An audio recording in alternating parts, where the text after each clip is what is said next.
parce qu'elle mesure l'ADN circulant, la biopsie liquide, le test sanguin oncologique a permis des avancées dans la prise en charge des cancers pulmonaires.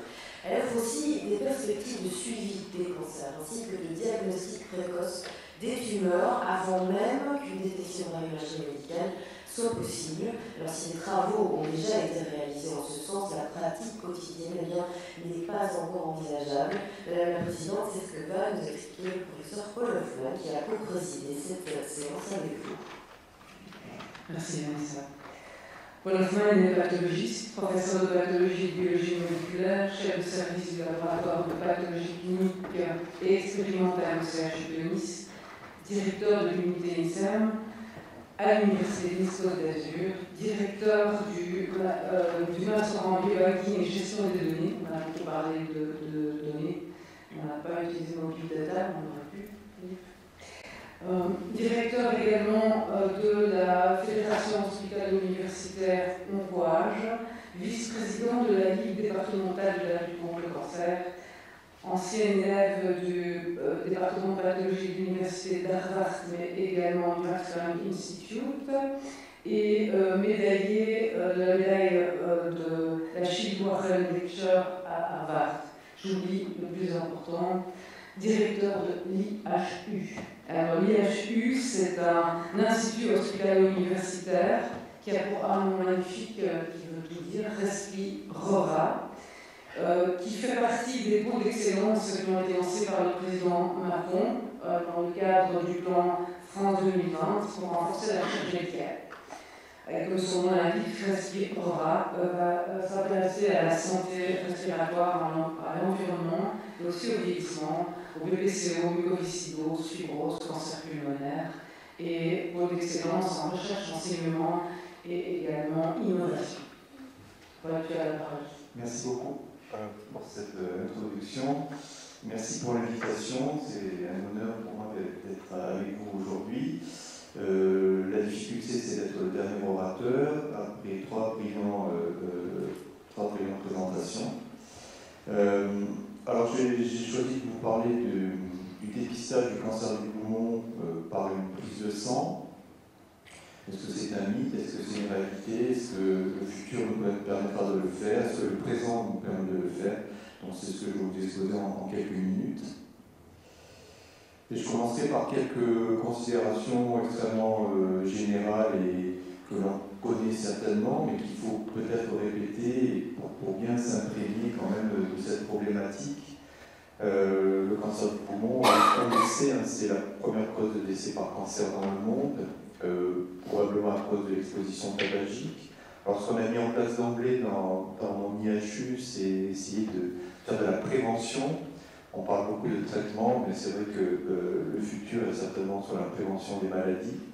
Et donc on a créé une université, un hôpital sans tabac. Ça paraît peut-être simple de le dire, mais c'est pas aussi évident à créer. Donc une université sans tabac et un hôpital sans tabac, c'est-à-dire qu'en fait les étudiants doivent fumer dans des lieux très spécialisés et pas dans les facultés maintenant à Nice. Alors ce qu'on connaît peut-être un peu moins, c'est l'incidence et la progression des cancers du poumon chez le patient qui n'a jamais fumé de sa vie. Et les dernières données épidémiologiques montrent que c'est la 5e cause de décès par cancer dans le monde, bien avant l'incidence du cancer de la prostate et du côlon. Donc les patients qui ne fument pas sont de plus en plus fréquents en hospitalisation et donc leur prélèvement arrive de plus en plus fréquemment dans nos laboratoires. C'est inquiétant parce que c'est également une population de sujets de plus en plus jeunes. Et toutes les semaines, au sein de notre institut, on diagnostique à peu près 3 ou 4 cancers du poumon métastatiques chez des gens qui n'ont jamais fumé de leur vie. Alors les causes, on les connaît, puisque la pollution atmosphérique a été déclarée carcinogène de type 1 comme le tabac par l'OMS, il y a déjà pas mal d'années. Le plus difficile, c'est simplement de quantifier cette pollution atmosphérique et son impact sur la population humaine. Il y a d'autres causes, comme l'exposition au radon, qui est également extrêmement peu connue finalement dans la population générale. Il y a des expositions professionnelles que l'on connaît. Il y a des habitudes finalement de cuisson, ça c'est essentiellement dans les pays asiatiques, avec une exposition à des huiles qui sont extrêmement toxiques. Et puis, il y a des facteurs certainement de prédisposition familiale. Donc, en fait, on voit que actuellement, 6 patients sur 10 ont un cancer du poumon lié au tabac et que 4 patients sur 10, finalement, développent un cancer du poumon alors qu'ils ne fument pas. Évidemment, ces facteurs de risque se cumulent les uns aux autres, ce qui rend encore plus complexe les études épidémiologiques. Alors, dans ce contexte-là, évidemment, plus la tumeur est volumineuse, qui paraît relativement logique, plus, hélas, la durée de vie diminue. Mais comme le montre ce graphe, en fait, les toutes petites tumeurs qui font 1 cm de grand as, qui sont opérées, donc on considère à ce moment-là que le patient peut être guéri, finalement, le patient n'est pas à l'abri d'une récidive, et on voit que 10% des patients qui ont été opérés pour une petite tumeur vont mourir de leur cancer. Donc effectivement, il va falloir dépister très tôt ces petites tumeurs, et c'est à ce moment-là qu'arrive la biopsie liquide, c'est-à-dire le prélèvement sanguin, pour essayer de voir si on peut aller plus précocement dans le diagnostic de ces cancers, de façon à pouvoir guérir définitivement les patients.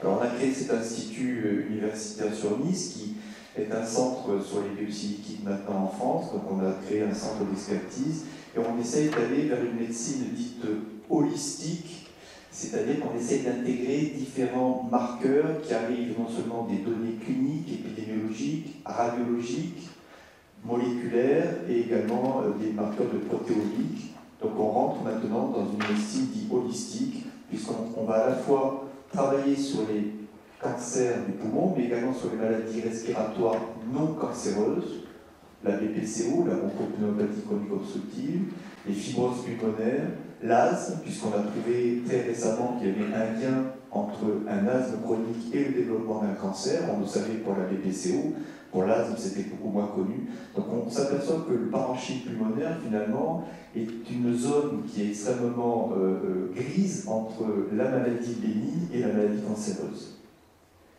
Et donc voilà, on a développé au Soleil cet institut qui s'appelle Respirera, avec comme mot-clé le vieillissement de la population, le réchauffement climatique, l'impact de la pollution atmosphérique et les maladies respiratoires, puisqu'on sait que dans 3 ans, les maladies respiratoires sont la première cause de décès dans le monde, toutes causes confondues, bien avant les maladies cardiovasculaires et les maladies infectieuses. Alors les recommandations de la biopsie liquide sont simples actuellement, c'est-à-dire quand on va dans les congrès internationaux, l'ASCO, la ACR, l'ESMO, les recommandations pour utiliser une biopsie liquide en pathologie thoracique sont relativement simples. En fait, c'est lorsque le tissu n'est pas accessible pour faire le diagnostic de biologie moléculaire. En gros, quand le clinicien n'a pas pu transmettre au laboratoire une biopsie tissulaire, eh bien, la seule alternative pour essayer de trouver une cible thérapeutique, c'est de faire une prise de sang et, comme l'a montré Niki tout à l'heure, de faire de la biologie moléculaire pour trouver une cible thérapeutique. Donc actuellement, c'est quasiment la seule indication en oncologie thoracique. Donc il faut un petit peu freiner l'enthousiasme des personnes qui disent qu'avec une biopsie sanguine, avec une simple prise de sang, on va pouvoir diagnostiquer un cancer. Pour l'instant, il faut être extrêmement prudent. Dans la vraie vie, en tout cas, c'est ce que l'on pense. Alors évidemment, une prise de sang par rapport à une biopsie transthoracique, par rapport à une endoscopie bronchique, tout le monde préfère avoir cet accès pour son diagnostic et pour être traité, puisque c'est non invasif, hein, c'est comme une simple glycémie, 10 ml de sang. On peut répéter également cet examen au cours du temps, donc on peut faire un monitoring de la maladie, alors que faire une biopsie bronchique toutes les semaines, c'est impossible. Le coût également est nettement plus faible qu'une biopsie tissulaire, puisqu'on n'a pas besoin d'hospitalisation, donc ça peut se faire en ambulatoire, ça peut même se faire à domicile, comme une prise de sang pour une simple glycémie. Et donc effectivement, il y a des avantages considérables de prendre une prise de sang. Par contre, faire actuellement le diagnostic d'un cancer sur une biopsie liquide, c'est impossible. Le pathologiste reste actuellement le garant du diagnostic et de sa fiabilité. Et également, on ne peut pas faire d'immunohistochimie sur une biopsie liquide, donc effectivement, certains biomarqueurs in situ ne peuvent être analysés que sur une biopsie tissulaire. Donc il y a des avantages et des inconvénients. Et donc, effectivement, dans ce contexte-là, il faut savoir si on associe ou pas systématiquement une biopsie liquide à une biopsie tissulaire. C'est ce qu'on fait au sein de notre institut, sachant que ça pose, comme l'a souligné Niki tout à l'heure, des problèmes de coût, de remboursement, de charge de travail et de burn-out potentiel pour les équipes. Donc, augmenter les tests, c'est bien, mais il faut aussi anticiper les conséquences de la charge de travail. Alors, on a développé à Nice un centre expert sur les biopsies liquides. On forme plusieurs laboratoires français et européens, et donc, grâce à un soutien industriel, on a créé ce centre de biopsie liquide pour montrer vraiment les indications actuelles, le potentiel de développement, et qu'est-ce qu'on attend d'une biopsie liquide en 2024 et dans le futur. Alors maintenant, je voudrais vous parler de ce qui nous intéresse tous, c'est-à-dire est-ce qu'on peut finalement court-circuiter une biopsie tissulaire pour faire le diagnostic d'un cancer et pour apprécier à la fois son pronostic et la mise en charge de la thérapeutique potentielle. Alors il y a eu beaucoup d'articles. Si vous allez sur le moteur de recherche PubMed et que vous faites biopsie liquide, vous verrez qu'il y a à peu près 15 000 publications dans des revues prestigieuses comme Nature. Ce sont des publications qui souvent montrent les prouesses technologiques pour détecter certains signaux circulants. Mais finalement, quand on regarde le transfert dans la routine quotidienne, eh bien, il y a très peu de publications. C'est-à-dire qu'il y a un gap finalement entre la technologie, les progrès technologiques et l'utilisation en pratique de ces biopsies liquides pour le diagnostic. Même s'il y a pas mal de pression de la part de la population et des personnes qui viennent, par exemple, au sein de notre institut pour avoir une simple prise de sang, pour savoir si on, par exemple, développer un cancer du poumon dans les années à venir. Donc c'est vrai qu'il faut être très prudent sur les messages que l'on délivre. Il faut un peu freiner les ardeurs, certes justifiées, de certains biologistes et de certains chercheurs qui pensent qu'on va court-circuiter le travail du pathologiste, qu'il faut être extrêmement prudent dans les messages que l'on délivre, notamment dans la presse et dans les grands congrès internationaux. Dans cette prise de sang, dans le sang, c'est un monde très riche, puisqu'il n'y a pas uniquement que des globules blancs, il n'y a pas uniquement que des globules rouges et des plaquettes dans le sang d'un patient atteint de cancer. Il y a certes de l'ADN circulant, il y a également des cellules tumorales circulantes, je vais en parler, mais il y a également d'autres composants circulants, comme les exosomes, ce sont des microparticules, comme des protéines tumorales. Et donc c'est tout un monde qui habite dans une prise de sang. Et tous ces biomarqueurs, finalement, peuvent être détectés de façon indépendante ou de façon combinée. Et je pense sincèrement qu'on va aller vers la prise de sang intégrative avec la recherche de ces différents biomarqueurs dans le futur. Alors, on s'est intéressé au sein du laboratoire il y a une quinzaine d'années aux cellules tumorales circulantes. Alors, actuellement, les CTC, c'est le parent pauvre des gens qui travaillent sur la biopsie liquide, puisqu'on parle beaucoup d'ADN circulant actuellement, pour mieux traiter les patients. Mais les CTC, finalement, sont de moins en moins travaillés pour des raisons assez simples. C'est que le coût des techniques est important, c'est que la sensibilité, la spécificité peut être extrêmement variable selon la méthode, et qu'aller rechercher des cellules tumorales circulantes dans 10 millilitres de sang, c'est aller à la pêche à 3 ou 4 cellules tumorales circulantes dans à peu près 10 milliards de cellules, si on compte les globules rouges et les globules blancs. Donc en fait, c'est vraiment aller rechercher une aiguille dans une botte de foin, donc il faut des techniques extrêmement spécifiques et sensibles. Et je rappelle que le mot biopsie, ça veut dire voir et vivre, et c'est un mot grec qui veut dire que finalement, on peut rechercher et visualiser ce qu'on a pu mettre en évidence à travers un microscope. Donc, le terme biopsie liquide a été initialement donné par Karl Spantel, qui est quelqu'un qui travaille à Hambourg, avec qui on collabore beaucoup, parce qu'il pensait que finalement au départ, seuls les CTC étaient un élément à regarder dans du sang, et à ce moment-là, ce n'était pas encore l'ADN circulant. Alors, la première chose dans le futur, et peut-être même dès maintenant, c'est est-ce qu'on peut intégrer une prise de sang pour aller détecter un cancer du poumon, est-ce qu'on peut l'appliquer en pratique quotidienne, est-ce que c'est faisable, associé à l'imagerie thoracique ou pas. C'est-à-dire en gros, est-ce qu'on peut faire d'abord une prise de sang, regarder si le patient a ou pas un cancer du poumon est contrôlé par un scanner thoracique, ou est-ce qu'il faut associer d'emblée l'imagerie thoracique et la prise de sang en même temps. Donc ça aussi, ce sont des algorithmes qui sont à définir. Mais c'est vrai qu'utiliser les CTC, ça a été pour nous au départ quelque chose d'assez ambitieux. On a été très excités par nos premiers résultats, puisque ce patient ici qui a une BPCO, qui n'a pas de cancer pulmonaire détectable par le radiologiste, pas par l'intelligence artificielle à ce moment-là, finalement on lui a fait une prise de sang et avec notre technique qu'on avait mise au point, on a mis en évidence ces cellules tumorales circulantes qui sont manifestement pour un cytopathologiste des cellules malignes circulantes qui circulent ici en cluster, en amas.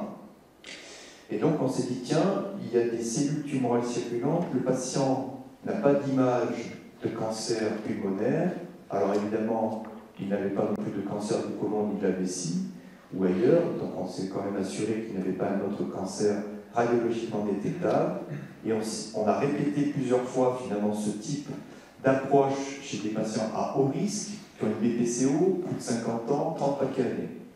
Fumer 30 paquets années, donc des patients quand même à haut potentiel de développer un cancer du poumon.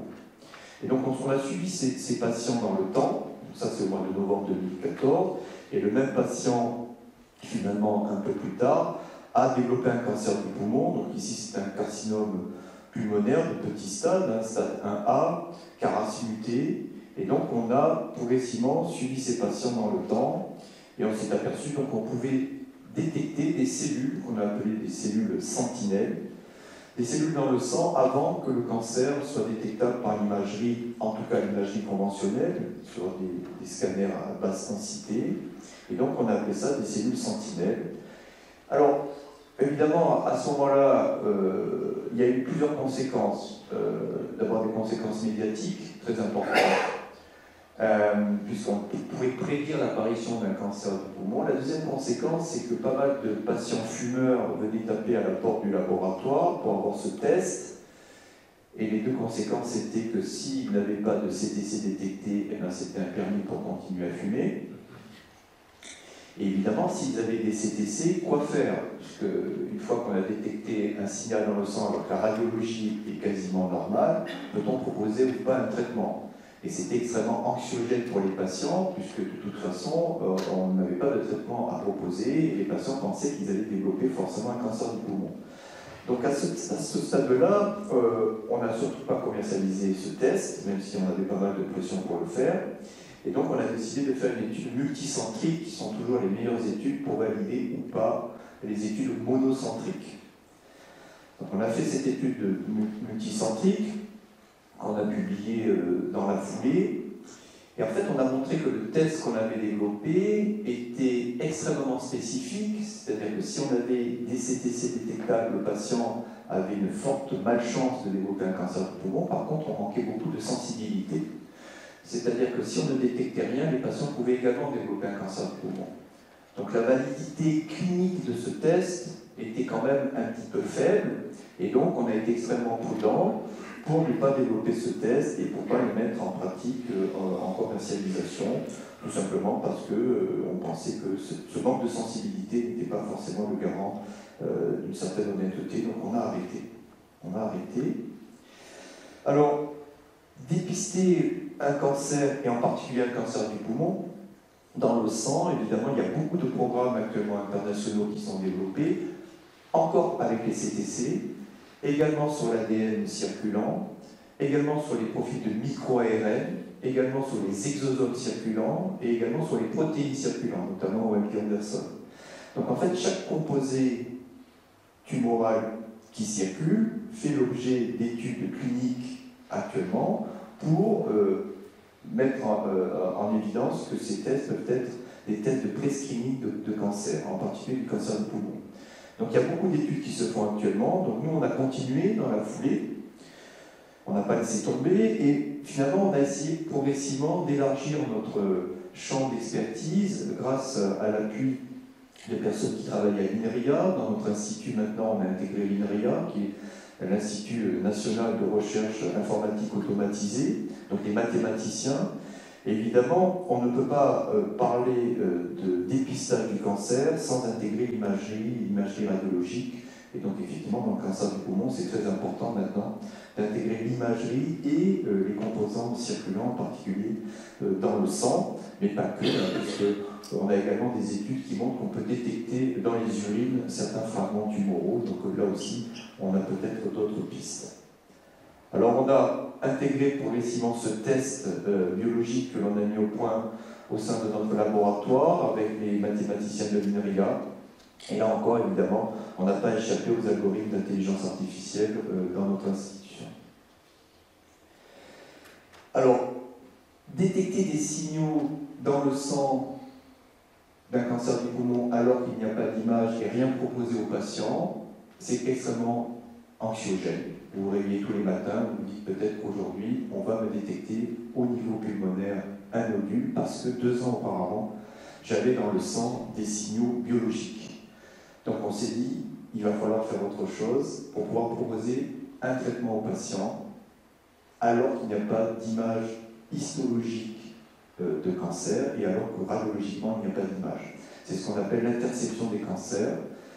C'est à la fois angoissant parce qu'on sent qu'on peut jouer un petit peu à l'apprenti sorcier, mais c'est certainement la médecine de demain, c'est-à-dire intercepter un cancer avant qu'il apparaisse et proposer un traitement, certes, efficace et pas toxique, c'est certainement la médecine de demain. Donc on a développé au sein de notre institut ce qu'on appelle donc le concept de lung cancer interception.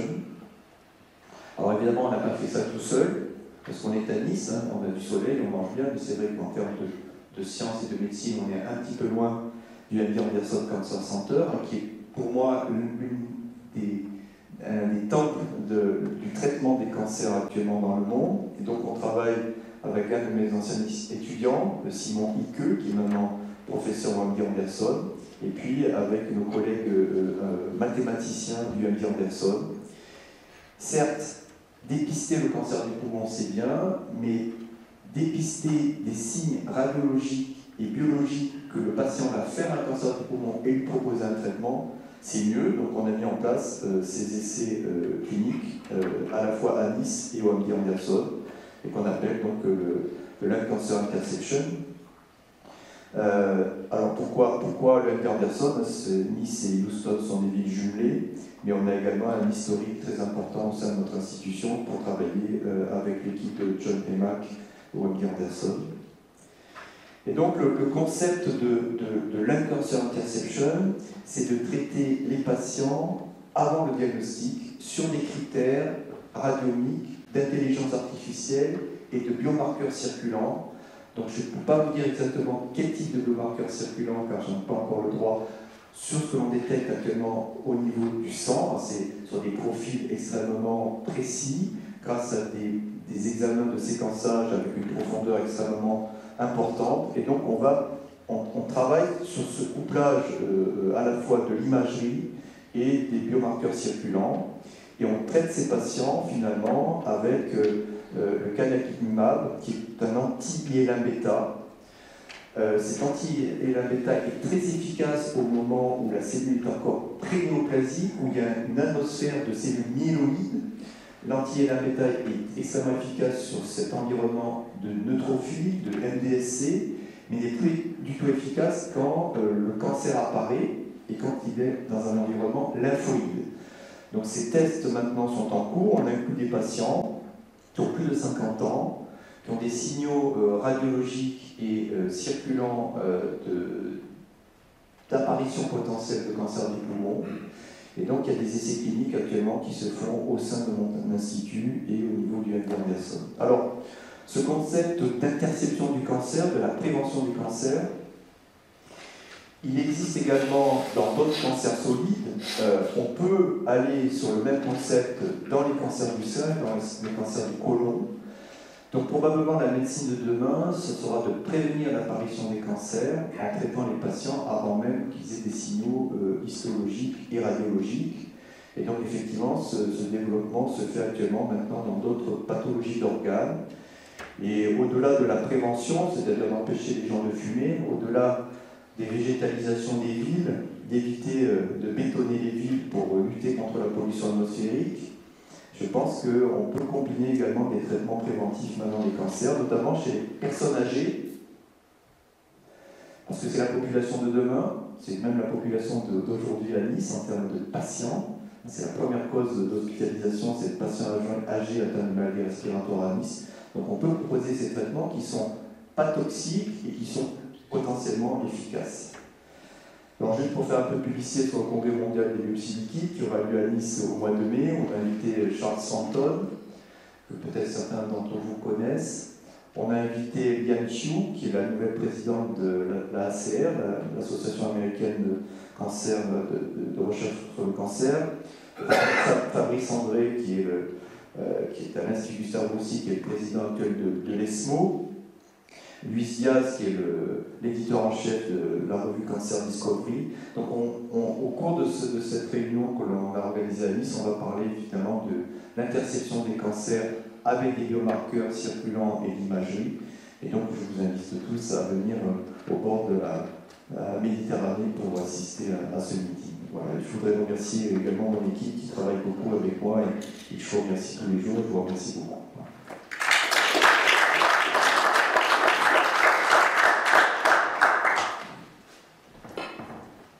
Des questions?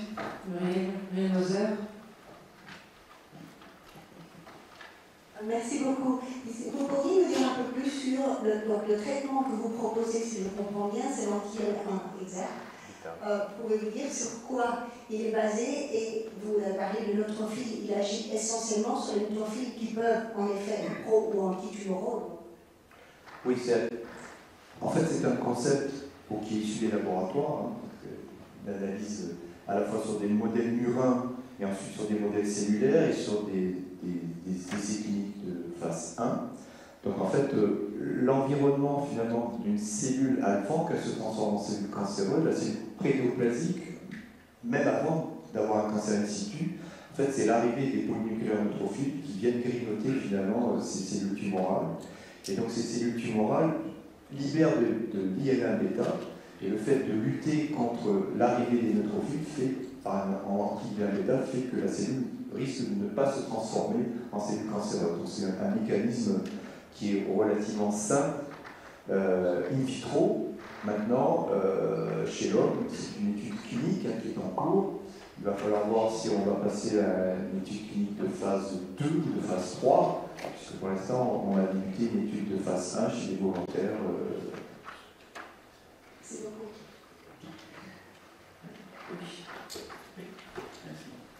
Professeur Kaufmann.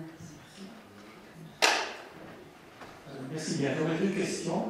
Est-ce que dans votre institut, vous avez pensé à utiliser les techniques ou la technique non invasive qu'est le nez artificiel? Bon, il y a des publications scientifiques, je ne sais pas si c'est appliqué réellement dans les hôpitaux. Et la deuxième question qui est plus générale, vous dites que ce cancer va augmenter encore dans les années à venir, cancer du poumon. Mais il semblerait quand même qu'on parle de réduire les émissions de moteurs thermiques, de les diminuer, et diminuer la combustion de matière carbonée. Donc, est-ce qu'il n'y a pas là un petit peu une contradiction? J'aimerais bien.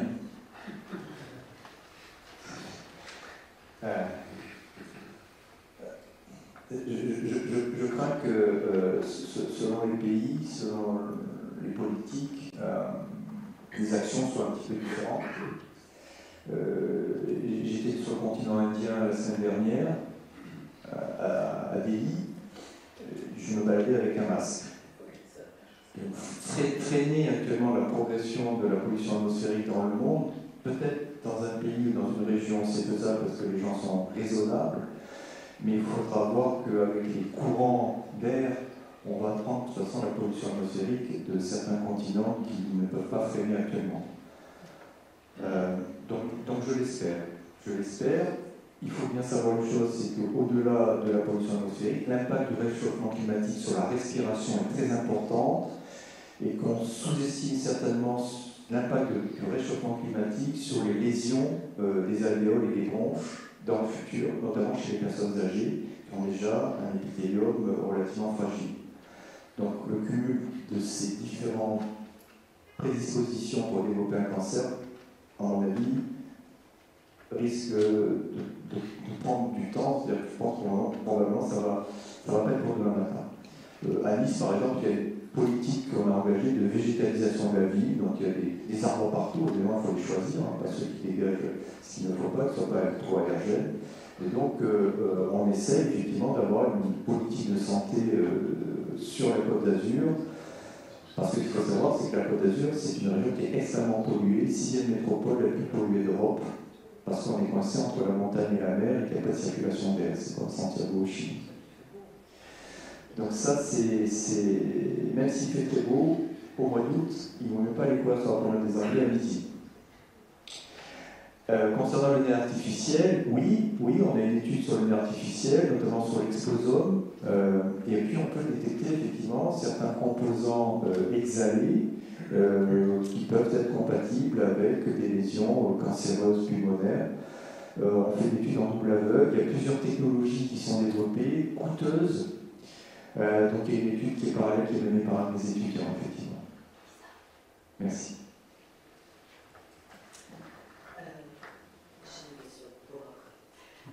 Tu as une question sur... Oh, alors on va donner peut-être la priorité au réseau honnête. Alors on a une question de la professeure Dominique Bron qui dit dans les cancers du poumon, EGFR POS, on stoppe l'anti-EGFR et on observe 50% de rechute. Il y a des données de prédiction de rechute avec cDNA. Oui, c'est une bonne question. En pratique, c'est ce que l'on fait en routine, c'est-à-dire que là, c'est tout à fait validé par les sociétés savantes. Effectivement, quand on traite les patients par des inhibiteurs de tyrosine kinase qui ciblent certaines mutations activatrices de l'EGFR, on développe, hélas, à partir d'un certain temps, des résistances thérapeutiques, et ces résistances thérapeutiques sont identifiables, comme l'a montré Niki tout à l'heure, par des techniques de NGS que l'on peut appliquer dans le sang. En particulier sur les TKI de première génération et de deuxième génération, il y a des mutations qui pouvaient être accessibles à une bascule vers un TKI de troisième génération. Avec l'osimertinib, pour ne pas le nommer, qui est le TKI de troisième génération, on voit également arriver des facteurs de résistance. Le facteur de résistance le plus fréquent, c'est l'amplification d'un gène qui s'appelle MET, et cette amplification de MET est accessible à de nouvelles thérapies ciblées. Donc effectivement, on peut tout à fait détecter dans le sang ces patients qui sont résistants, hélas, initialement au TKI de première, deuxième et troisième génération. Et on a une autre question du professeur Briand qui demande, qui dit dans vos recherches de tumeurs pulmonaires, vous avez parlé du CT, mais est-ce que vous utilisez aussi les PET scans assez sensibles? Vous avez parlé du CT scan, est-ce que vous utilisez aussi les PET scans en recherche? Alors, je ne suis pas radiologue, vous avez bien compris que je suis pathologiste et en plus je travaille sur le sang, donc je prends des risques, je ne suis pas biologiste. Dans l'équipe, effectivement, l'intégration du PET scan et des autres outils d'imagerie sont importants, même, j'allais dire, tout ce qui concerne tout ce qui est MRI, etc., sont très importants. Donc il n'y a pas que le CT basse densité. Alors, basse densité pour éviter une exposition aux rayons quand on répète évidemment ce scalaire, puisqu'on peut aussi à un moment induire un autre facteur de risque. Donc effectivement, le PET scan est important.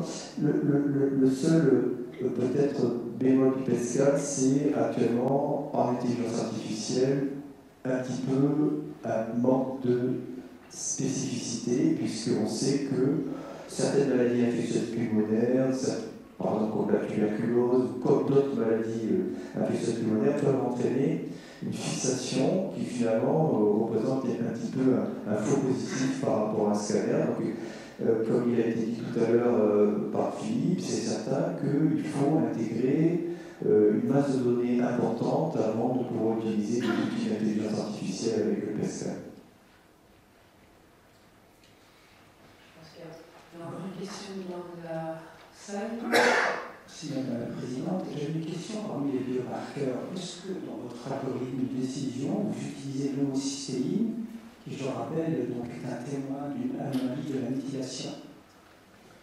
Alors c'est une bonne question. Je ne vous cache pas qu'effectivement, dans nos biomarqueurs, on est parti sur la méthylation avec des techniques de séquençage extrêmement sensibles.